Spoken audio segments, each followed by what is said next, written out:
Hello, welcome to Baltic World, premier channel discussing news and important issues facing Northern, Central and Eastern Europe.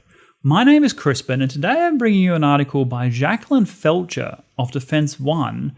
And when I clicked on the article initially, I thought it was just going to be a rotation of US troops through East Lithuania. I was just getting some details on it, but actually this article is feature length. It's a full essay covering the entire debate over whether or not the United States should have a permanent military deployment in the Baltic countries and under what circumstances. So I'll just read the first couple of sentences before launching into the major underlying issues. If you find value in this discussion, please like and subscribe and consider sharing the video as well. It helps grow the channel and elevates this important issue.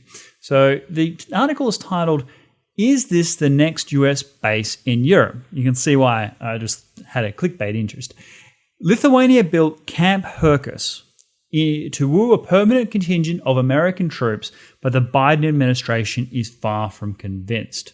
And then it goes into the facilities that have been constructed at the cost of around 7 million euros, and with the view that Lithuania wants to have a permanent American presence on its territory, which is no secret really.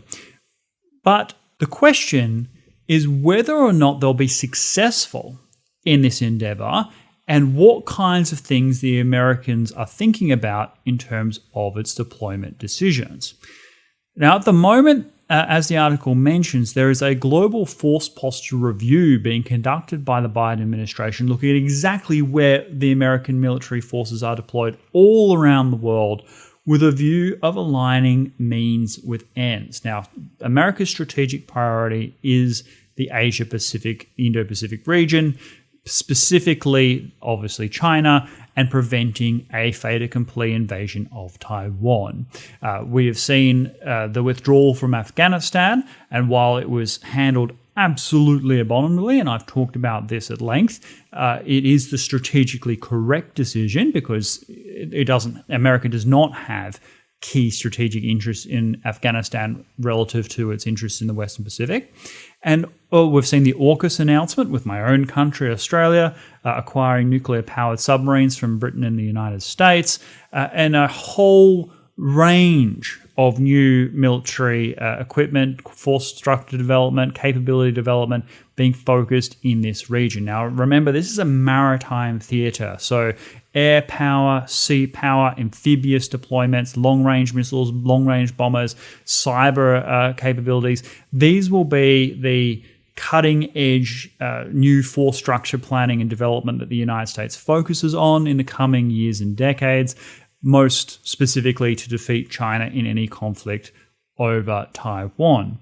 Now, this is completely different to the days of the Cold War when the Pacific was a strategic backwater. The fault line was in the middle of Europe between West and East Germany, where land power reigned supreme.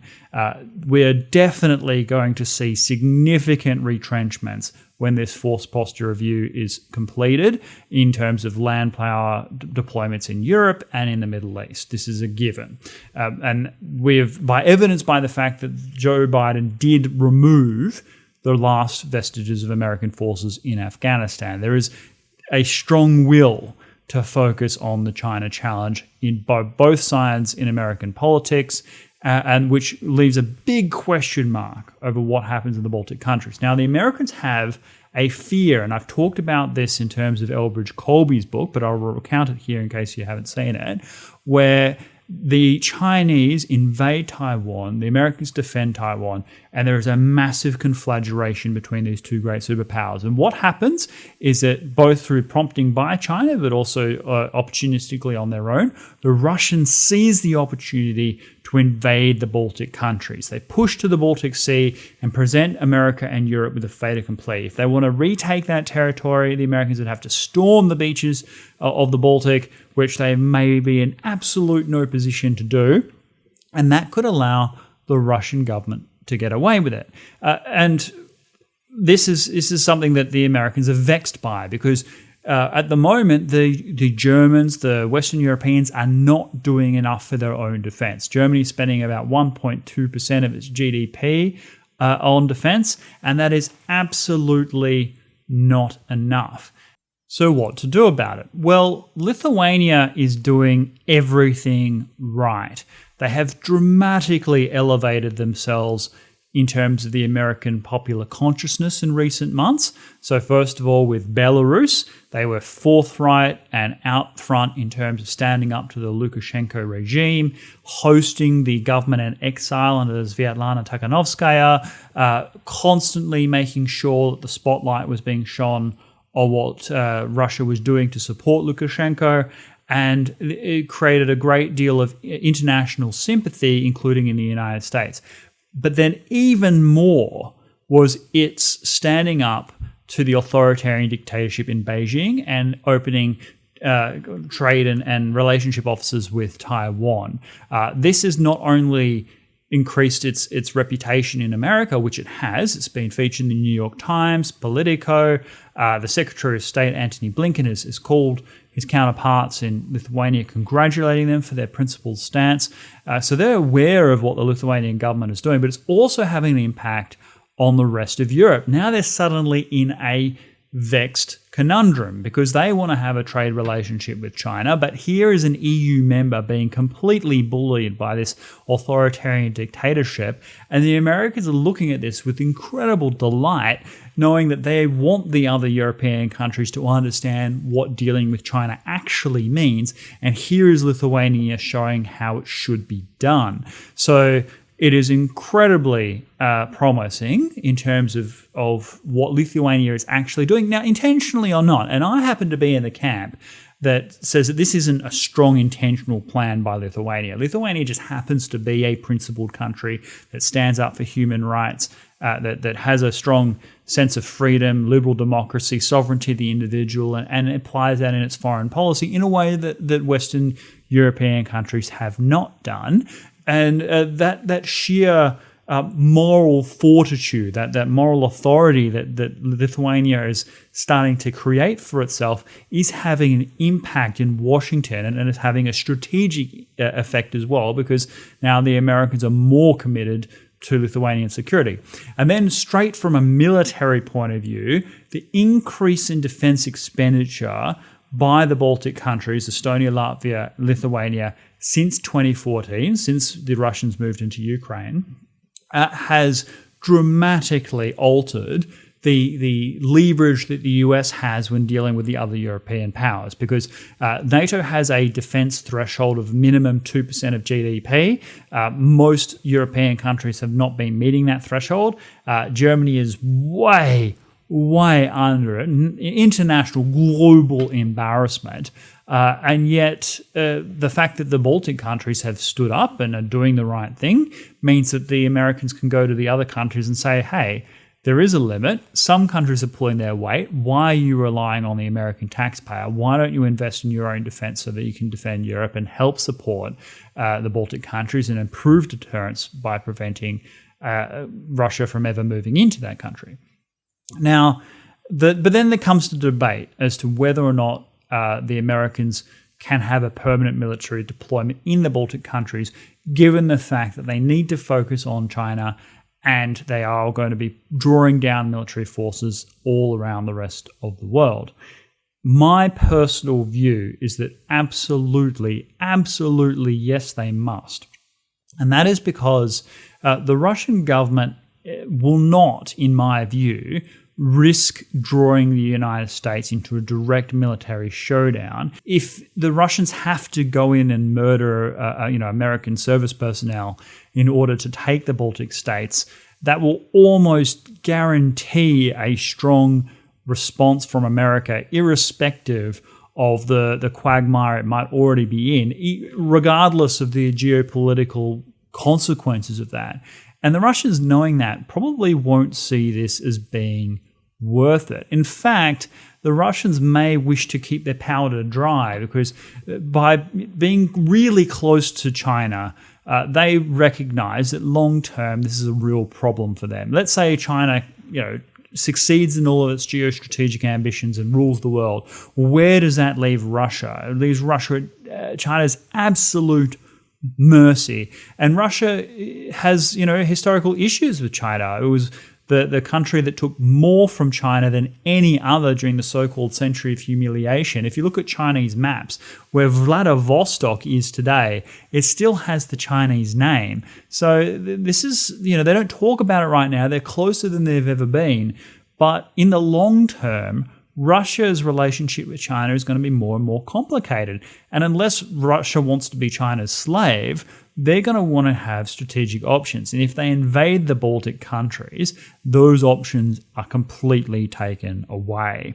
They will be America's enemy, and never will they be able to have a rapprochement without significantly curtailing its pre-ill-gotten gains. It would have to withdraw from the Baltic countries and from Ukraine and from everywhere else, and prostrate themselves before America would ever deal with them. So it's not necessarily in Russia's interest to take the Baltic countries, but they won't necessarily see it that way if the cost is low. If America doesn't have military forces stationed there, it might just be too tempting. After all, the Baltic countries have a strong Russian diaspora, and we've seen it in Ukraine. Russia looked at Ukraine and said, "We're going to go in and incorporate all the Russian speakers into our territory, regardless of the territorial integrity of Ukraine." And as a consequence of that, the Baltic countries, who have, as I said, large Russian diasporas, will have similar concerns, and the Russian government may see this as just a little bit too tempting. So the Americans, if they deploy permanent military forces to the Baltic countries, then it will dramatically increase the deterrent effect and protect the territorial integrity of the Baltic countries and give America a strong bargaining position when it comes to dealing with Moscow.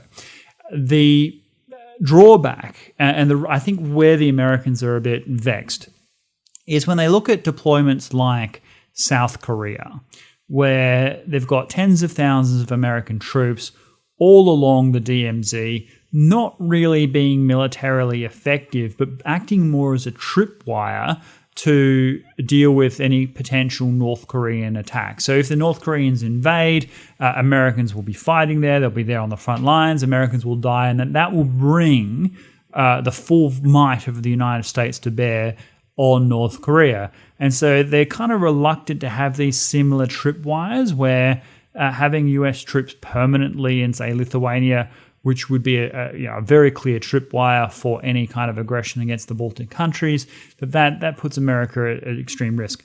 Also, the sense that Europeans should really be doing this, and I strongly sympathize with that view. The Western European countries need to do a lot more, a hell of a lot more, to protect the Baltic countries and have their own military presence supporting the territorial integrity of Lithuania, Latvia, and Estonia, not just the United States. So if the US could be persuaded that other European countries would be there alongside them, I think that would be a lot of an easier sell.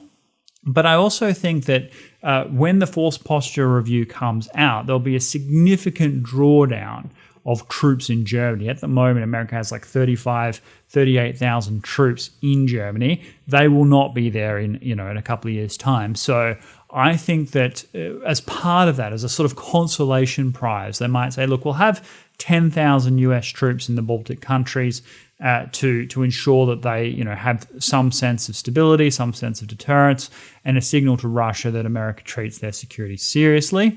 And it will also help them save a hell of a lot of money because of the numbers of troops they'll be able to pull out of Germany. That's my hope. I don't actually know if that's what will be the case. And it's a real challenge for America right now because they do want to focus on China. They do want to convince their allies in Asia that they're ignoring their extraneous, non-important kind of commitments elsewhere and focusing on the main game so that they can provide a credible challenge to what is a massive peer competitor in a rising China.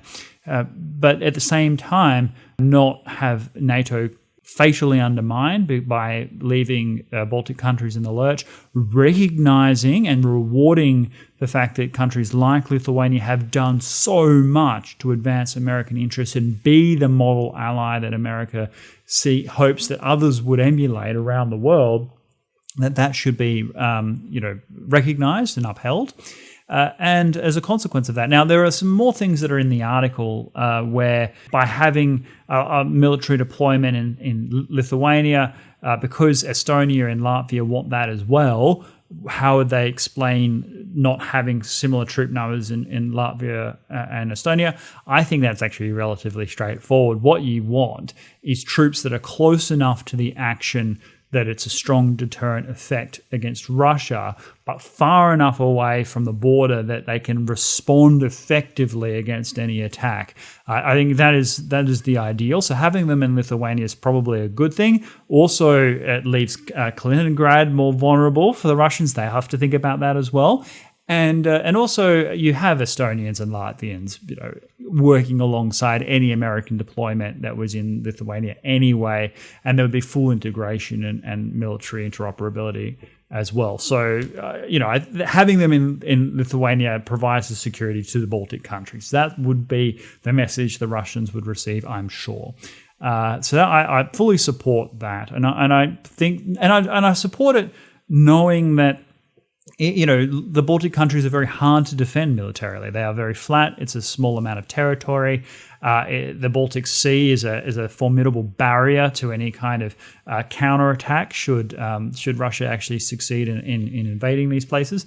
But not having a military presence there only invites the aggression. If you have a strong American presence in the Baltic countries, then you will force Russia to think about the real consequences and risks. They barely managed to suppress Ukraine. They're not really in a position to take on the United States, even if the US was already heavily committed elsewhere.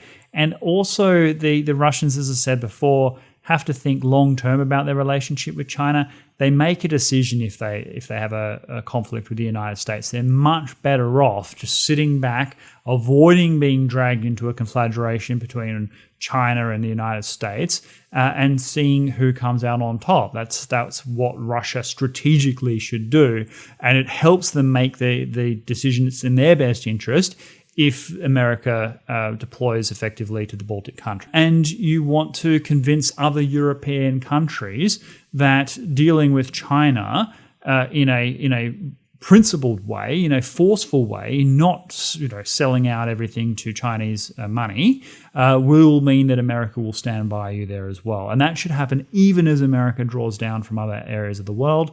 And that's my view. So leave your thoughts down below as well. Am I wrong about this? Is it better for the United States to have like an offshore balancing role in the Baltic countries?